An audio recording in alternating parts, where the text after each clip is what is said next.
Congratulations! You just won yourself a makeover. Oh, well, I'm okay with that. I like the way I look.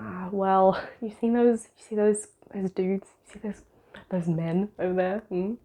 Well, they don't. Oh, lovely. They don't want to marry you, so they don't even want to kiss your face. So don't. Why should I care? But don't you worry, we're gonna turn you into someone that they'd kiss and or marry. No thank you. What more could you want? Thank you. What more could we women want? A show where your worth as a human being is decided upon whether or not a male or female would like to snog, marry, or avoid you. Sounds like some good TV.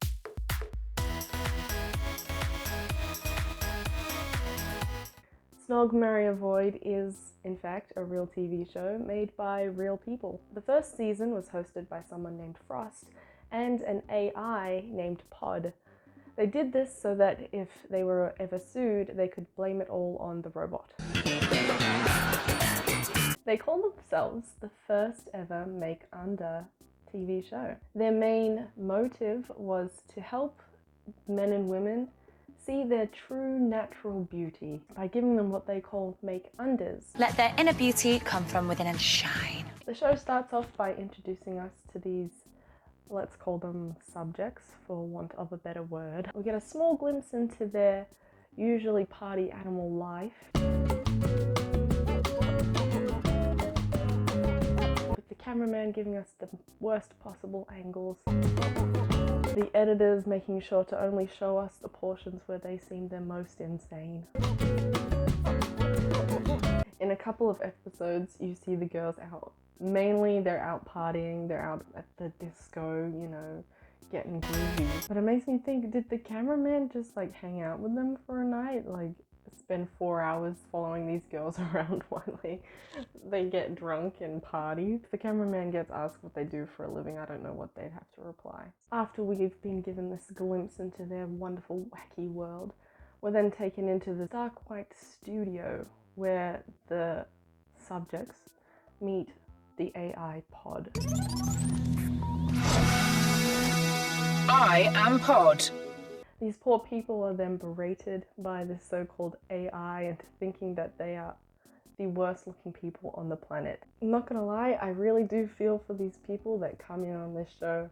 It seems that a lot of them don't realize what they've gotten themselves into, and all of a sudden they're just being insulted. And you look like a drag queen with a hangover. You are of the opinion that your image is becoming.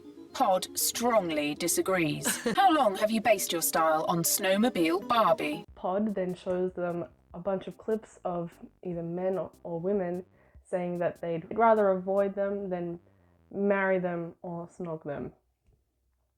I don't know why the options are so drastic, but I guess that's what we should all base our self-worth on. That's what we all think of, right? When we get ready in the morning, whether the people we walk past on the street will want to snog us or marry us, and hopefully not avoid us. I would avoid that. She's very orange in the face. I would definitely avoid her because she doesn't really look like my type of girl. Avoid her, full stop. So after Pod makes sure that these people's self-esteem is nice and low, they are then given their make-under.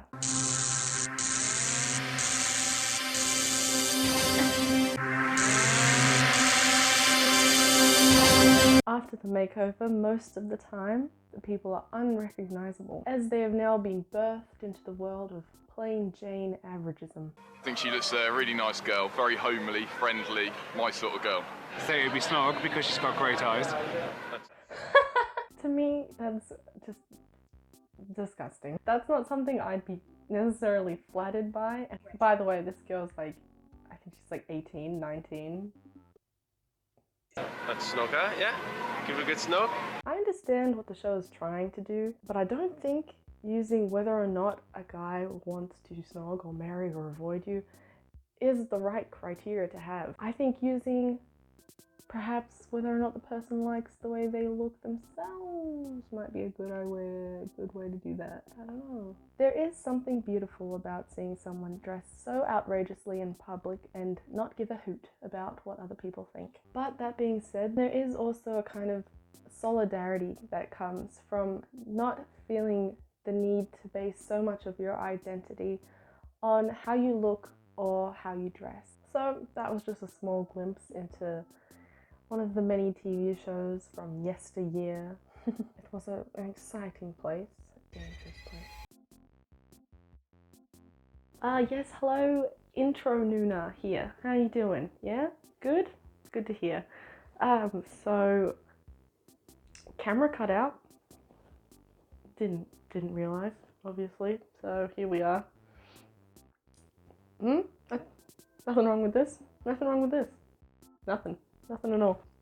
Anyway, just here to say, hope you have a great week, and I'll see you next time.